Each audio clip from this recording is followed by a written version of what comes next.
சேவைக்குழு கடந்த 11 ஆண்டுகளுக்கு மேலாக இருட்டில் இருக்கும் ஏழை மக்களுக்கு ஒளிவிளக்காய் எரிந்து கொண்டிருக்கின்றது. இதன் பரிணாம வளர்ச்சியின் அடுத்த கட்டமாய் கண்ணியமிக்க, நேர்மையான, உண்மையான, சமூகத்திற்கு பயனளிக்கும் வகையில் இருக்கும் நல்ல வியாபாரிகளை உருவாக்க வேண்டும் என்ற எண்ணத்துடன் இந்நிகழ்ச்சி தொடங்கப்பட்டுள்ளது. நபி அவர்கள் கூறுவார்கள், அத்தாஜிருல் சதுக்குல் அமீனு மினன் நபியின வ சித்திகின வ சுஹதா. அதாவது நம்பிக்கையான உண்மையான வியாபாரி மறுமையில் நபிமார்களுடன் உண்மையாளருடன் சஹீதுடன் இருப்பார்கள் என்று கூற்றை மனதில் நிறுத்தி இந்நிகழ்ச்சி வெறும் தொழில் மட்டுமல்ல, நம்பிக்கை, நேர்மையுடன் ஹலாலான வாழ்வையும் அடங்கிய ஒரு பயணத்தை தொடரும் தருணம் இது.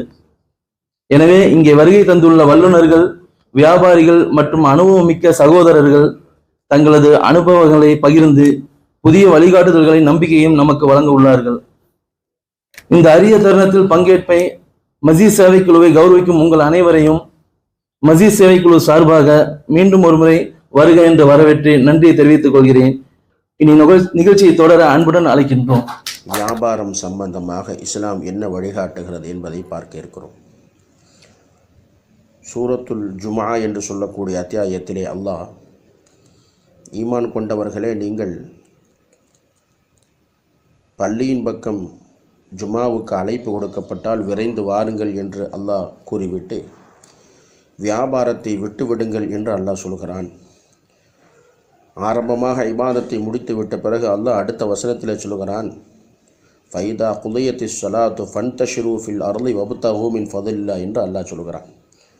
நீங்கள் இபாதத்தை முடித்துவிட்டு, தொழுகையை முடித்துவிட்டு பூமியிலே பரவி சென்று நீங்கள் அல்லாஹுடைய ரஹ்மத்தை தேடிக்கொள்ளுங்கள் என்று அல்லாஹ் வியாபாரத்தை சொல்லி காட்டுகிறான்.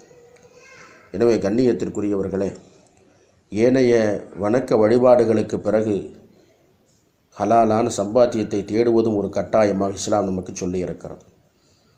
தொழில் செய்வதோ, வியாபாரம் செய்வதோ, அல்லது வேலைக்கு இருப்பதோ, இப்படி வியாபாரம், தொழிலை இஸ்லாம் பல வகையிலே நமக்கு உணர்த்தி காட்டியிருக்கிறார். அந்த அடிப்படையிலே பார்க்கிற பொழுது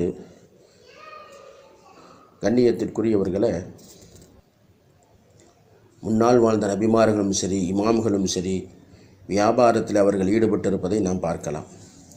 நபிகள் பெருமானார் ஸல்லல்லாஹு அலைஹி வஸல்லம் அவர்கள் சொன்னார்கள், உணவுகளிலே எந்த உணவு சிறந்தது என்று சொன்னால் தன் கையால் உழைத்து சாப்பிடக்கூடிய உணவு என்று நாயகம் ஸல்லல்லாஹு அலைஹி வஸல்லம் சொல்லிவிட்டு, தாவூத் அலைஹிஸ்ஸலாம் நபி அவர்கள் தன் கையால் உழைத்து அவர்கள் வாழ்ந்ததை என்ன செய்கிறார்கள், நாயகம் ஸல்லல்லாஹு அலைஹி வஸல்லம் சொல்லி காட்டுகிறார்கள். எனவே கண்ணியத்திற்குரியவர்களே, அப்படிப்பட்ட வியாபாரத்தை ஹலாலான முறையில் இஸ்லாம் நமக்கு வலியுறுத்தி இருக்கிறது. ஹராமான பொருளை கொண்டு இஸ்லாம் வியாபாரங்களை தடுத்திருக்கிறது. அடுத்து நாம் பார்க்கலாம், வியாபாரத்தில் எப்படிப்பட்ட ஒரு சிந்தனையோடு இருக்க வேண்டும் என்று சொன்னால், நபிகள் பெருமானார் ஸல்லல்லாஹு அலைஹி வஸல்லம் சொன்னார்கள், அத்துஜாரு அமீனு சுதூக்கு, ஒரு நம்பிக்கையான நாணயமுள்ள ஒரு வியாபாரி இந்த உலகத்திலே அப்படி வியாபாரம் செய்தால் மறுமை நாளிலே அல்லாஹ் நபிமார்கள், சித்தீகீன் என்று சொல்லக்கூடிய உண்மை பேசக்கூடிய மக்கள், ஷுஹதாக்கள் அனைவரோடு என்ன செய்யும், அல்லாஹு தஆலா அவர்களை அங்கே மறுமையிலே ஆக்கி வைப்பான், சேர்த்து வைப்பான் என்று நபிகள் பெருமானார் ஸல்லல்லாஹு அலைஹி வஸல்லம் சொல்லியிருக்கிறார்கள். கண்ணியத்திற்குரிய அல்லாஹ்வின் நல்லடியார்களே, வியாபாரம் என்று வருகிற பொழுது ஹலால் கட்டாயமாக கடைபிடிக்க வேண்டும். அதே போல் நம்பிக்கை, நாணயம்